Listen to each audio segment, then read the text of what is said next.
Hello, আমি অর্জুন দাস তন্ময় আপনাদের সাথে। এখন কথা হচ্ছে আপনারা পুকুরে রেনু কিভাবে চাষ করবেন, মানে শুরুটা কিভাবে করবেন। এখন আপনারা যদি আপনার কোনো হ্যাচারি পরিচিত থাকে, আপনি কি করবেন, হ্যাচারি থেকে মানে যে ডিম মাছটা সেটা নেবেন না। এতে করে কি হয়, অনেক হ্যাচারি আছে আপনার, তারা ব্যবসা করে। এটা আমার বলা উচিত না, তবুও বলতেছি, অনেকেই, সবাই তো আর এক না।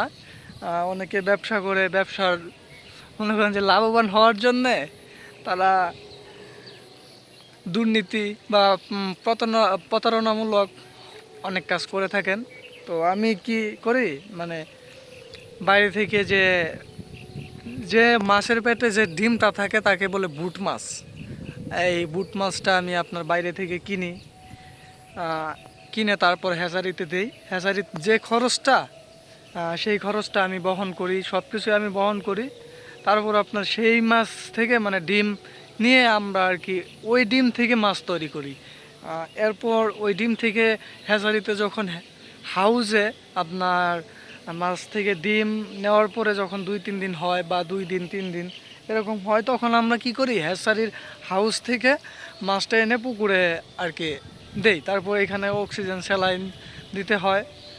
আর সবচেয়ে বড় কথা হচ্ছে গিয়ে আপনার পুকুর তৈরি করা।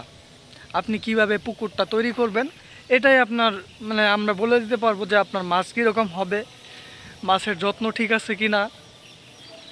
এভাবেই মানে আপনি পুকুর যদি রেডি করতে ভালোভাবে পারেন, আপনার ভালো প্রোডাকশন হবে, এটাই নিয়ম।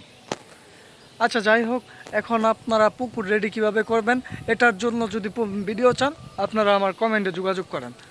আমি অবশ্যই আপনাদের প্রতিটা কমেন্টে রিপ্লাই দিব। আর আমার জন্য সবাই দোয়া করবেন।